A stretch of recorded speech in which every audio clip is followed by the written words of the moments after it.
Assalamualaikum warahmatullahi wabarakatuh. My name is Riki Abainur Rahim, and today I want to explain about short functional text. What is short functional text? Short functional text is a short text that has particular meaning and purpose and can be used in our daily life. It may be in the form of prohibition, invitation, greeting cards, short message, shopping list, notice, announcement, and etc. Short functional texts are usually characterized by using clear, simple, and concise sentence and pictures of symbols, and then using particular words or letter. Nah, jadi apa sih yang dimaksud dengan short functional text? Jadi short functional text ini adalah teks yang memiliki arti dan tujuan tertentu.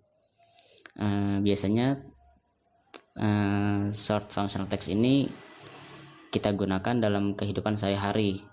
Bisa berupa prohibition, invitation, kartu ucapan, pesan singkat, daftar belanjaan, pemberitahuan, pengumuman, dan lain-lain. Short functional text ini mempunyai ciri-ciri sebagai berikut. Yang pertama itu menggunakan kalimat yang jelas, sederhana, dan ringkas. Yang kedua, biasanya tuh ada gambar atau simbol. Jadi gambar atau simbol itu untuk menggambarkan maksud atau tujuan dari short functional text tersebut. Nah, yang terakhir yaitu penggunaan kata atau huruf tertentu. Karena sifatnya dari short functional text ini memiliki tujuan atau maksud tertentu. Nah, jadi penggunaan kata dan hurufnya pun disesuaikan juga dengan maksud dan tujuan itu. Misalnya short functional text ini tentang surat misalnya. Nah, jadi kata yang digunakan itu pun pasti akan berhubungan dengan surat. Nah, seperti itu. Oke, next. Short functional text in grade 12. The first is caption and the second is formal letter. Nah, selanjutnya yaitu short functional text di kelas 12. Di sini ada dua pembahasan, yaitu yang pertama caption, yang kedua surat formal. Oke, kita ke pertama dulu, yaitu caption. Oke, next, caption. A caption, also known as a cut line, is a text that appears below an image. Most captions draw attention to something in the image that is not obvious, such as its relevance to the text. Caption can consist of a few words of description or several sentences along with the title, lead, and section headings. Captions are commonly read words in an article, so they should be succinct and informative. Oke, jadi caption itu biasanya itu ditemui di bawah suatu gambar, biasanya di bawah gambar tuh. Nah, itu yang bisa disebut dengan caption. Sebagian besar caption itu menarik perhatian. Jadi misalnya ada satu gambar nih, di bawahnya itu ada tulisan. Nah, biasanya tulisan itu menarik perhatian agar orang-orang tuh mengetahui dan tertarik kepada gambar tersebut. Dan juga caption ini biasanya kata-katanya itu ringkas dan juga informatif, sehingga orang-orang tuh yang membacanya tuh tidak akan bingung karena ringkas dan informatif. Okay, next, the generic structure of caption. There are opening, content, and closing. Okay, next, the example and kinds of caption. The first is caption identification bar. It is a type of English caption that only states who is in the picture or just mention the subject. Nah, jadi caption identification bar ini adalah tipe caption yang hanya menyebutkan siapa yang ada di dalam gambar atau hanya menyebutkan siapa subjeknya. Hanya sebatas itu saja. Seperti di contohnya tuh.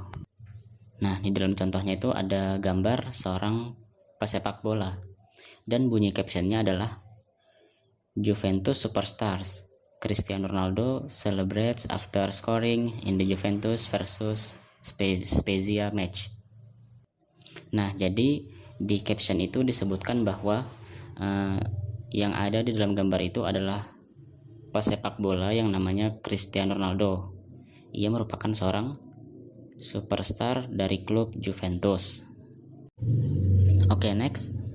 Caption cut line is what we most often find in pictures and writings in newspaper and media. Caption cut line states who is in the picture and what he is doing. Nah, jadi contoh dan jenis yang selanjutnya yaitu caption cut line. Jadi caption cut line itu adalah apa yang paling sering kita temukan menggambar, dan juga caption cut line itu dia tuh berfokus pada siapa dan apa yang dilakukan yang di dalam gambar tuh. Nah, jadi siapa dan apa yang dilakukan hampir mirip seperti caption identification bar, tetapi yang ini lebih spesifik karena disitu tidak hanya siapa saja yang ada dalam gambar, tetapi juga apa yang dilakukan. Nah, untuk contohnya, water vendor Sumara push a cart carrying jerigen of water in the Penjaringan area in North Jakarta. Nah, jadi berdasarkan caption tersebut, kita bisa tahu siapa yang ada dalam gambar dan apa yang ia lakukan. Nah, begitu. Oke, next, caption summary. Caption summary is information that we get in the complementary picture in more detail. There is information on what, who, where, and when. Nah, jadi selanjutnya yaitu caption summary. Biasanya dalam caption ini terdapat informasi yang lebih detail dan lengkap, karena biasanya itu di caption ini terdapat apa, siapa, di mana, dan kapan. Jadi pembaca tuh bisa mendapatkan informasi lebih jelas dari caption ini. And for the example in number 3, to prevent spread of COVID-19, Pertamina distributed masks in Indramayu on 6 until 7 May 2020. Nah, dari caption tersebut, si pembaca mungkin akan langsung paham dan mengerti apa sih maksud dari caption tersebut. Nah, begitu. Oke, selanjutnya, example of caption group identification. Caption group identification looks like the same as the caption identification bar, but it just that the subject is a group of people. Nah, jadi caption group identification ini hampir mirip dengan caption identification bar. Cuma bedanya kalau yang ini dia itu subjeknya tuh lebih dari satu orang. Jadi yang ada dalam gambar itu yang diterangkan itu lebih dari satu orang. Nah, untuk contohnya itu di gambar nomor 4, Messi and Ronaldo sat and chatted together at the 2019 Ballon d'Or. Nah, jadi dari caption tersebut yang dijelaskan itu subjeknya dua orang, yaitu Messi dan Ronaldo. Jadi fokusnya ke mereka berdua.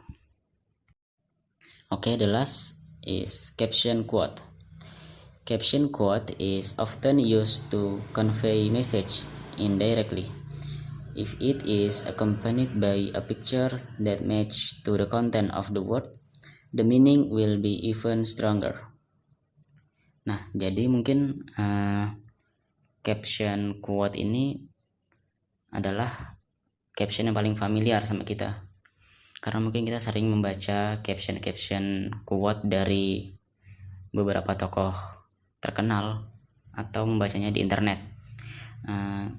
sehingga yang dimaksud dengan caption quote adalah caption yang digunakan untuk menyampaikan pesan secara tidak langsung. Jika disertai dengan gambar yang sesuai dengan isi kata, maka artinya akan menjadi lebih kuat, akan menjadi semakin kuat. Okay, next, the second short functional text in 12 grades is formal letter. What is formal letter? A formal letter is any letter written in the professional language with a prescribed format for a formal purpose. It can be a recommendation letter, inquiry letter, complaint letter, cover letter, and so on. Nah, jadi yang kedua yaitu surat resmi atau surat formal. Nah, jadi surat resmi ini adalah surat yang ditulis dalam bahasa profesional dengan format yang ditentukan untuk tujuan formal.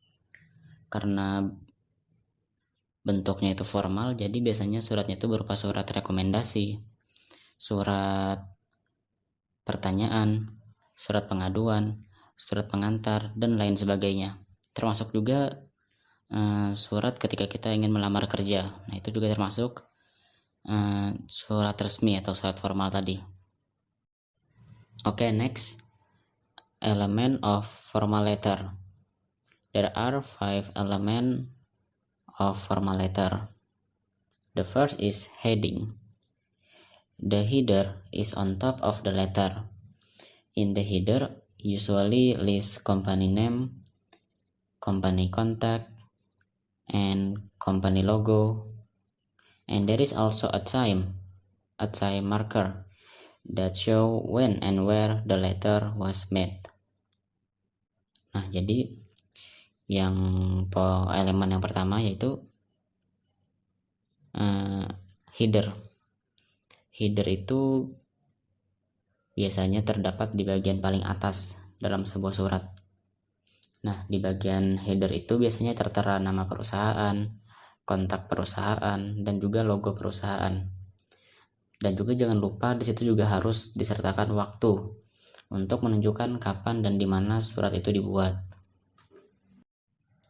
Okay, next, greeting. A formal letter must always begin with the name of the recipient of the letter.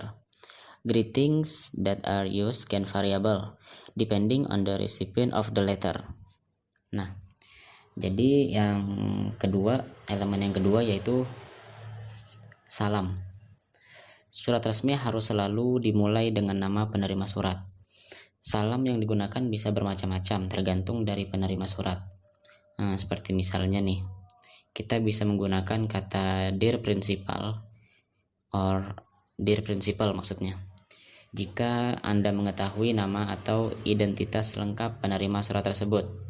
Nah, misalkan kita belum mengetahui nama identitas penerima surat tersebut, kita bisa menggunakan kata dear sir atau dear madam.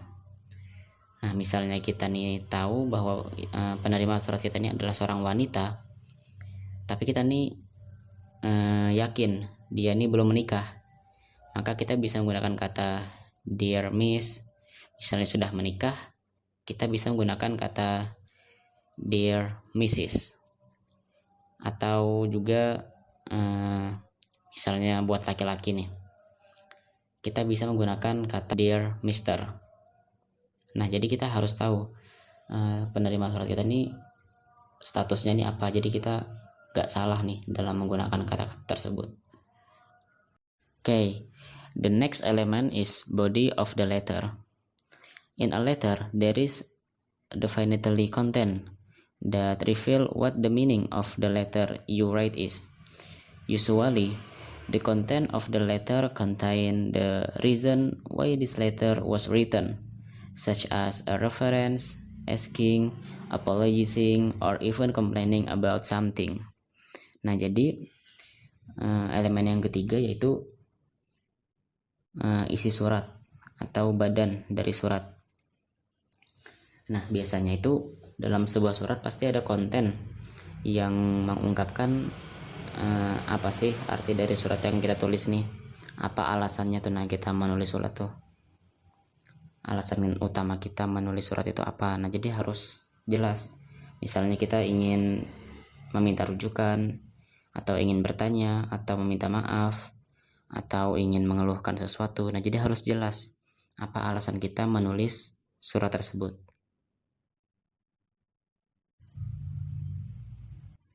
Okay, next, closing. Closing is an important part of a letter. You can use the sentence, "Thank you for taking the time to read my letter," or "Thank you for your time and your consideration." And don't forget to include a contact so that the recipient of the letter can easily contact you in the future. Okay, and the last element of the formal letter is signature. After closing the letter, you must also include your signature or full name at the end of the letter. You can use the phrase "sincerely yours" and "yours faithfully." Nah, jadi signature tuh semacam seperti tanda. Jadi orang tuh tahu bahwa yang menulis surat tuh kita. Jadi biasanya tuh di akhir surat, nah di bawah, di pojok surat tuh kita harus menuliskan nama kita. Dan juga misalnya supaya lebih sopan itu kita kasih kalimat "sincerely yours" or "yours faithfully." Nah, jadi orang tahu bahwa itu, oh ini yang menulis adalah ini. Jadi mereka tidak akan bingung. Nah, begitu. Okay, next. This is the example of formal letter. Nah, jadi di sini sudah saya kasih tanda nih. Yang berwarna merah itu adalah heading. Seperti yang sudah jelaskan tadi, bahwa heading itu adalah bagian teratas dari sebuah surat. Biasanya berisi nama perusahaan, tempat perusahaan, nomor perusahaan, dan lainnya. Dan juga yang berwarna biru ini adalah greeting atau salam. Tadi juga sudah saya jelaskan, salam itu penting karena kita harus mengetahui siapa yang akan menerima surat kita. Jadi kita harus tahu terlebih dahulu sehingga kita tidak bingung untuk menulis greeting nanti. Dan selanjutnya yang berwarna oranye adalah body text-nya atau isinya. Nah, body text ini tadi juga sudah saya jelaskan bahwa harus berisi alasan mengapa kita menulis surat ini. Nah, begitu. Selanjutnya yaitu closing. Nah, closing ini yang berwarna hijau nih, yang sudah saya tandai adalah closing. Dan yang terakhir yaitu signature atau tanda dari kita. Nah, saya rasa sekian penjelasan dari saya. Untuk lebih jelasnya kalian bisa baca lagi di paper dan di PPT yang sudah saya sediakan di Google Classroom. Dan juga saya ucapkan terima kasih atas perhatiannya. Dan jika ada yang ditanyakan, saya persilahkan. Sekian dari saya. Wassalamualaikum warahmatullahi wabarakatuh.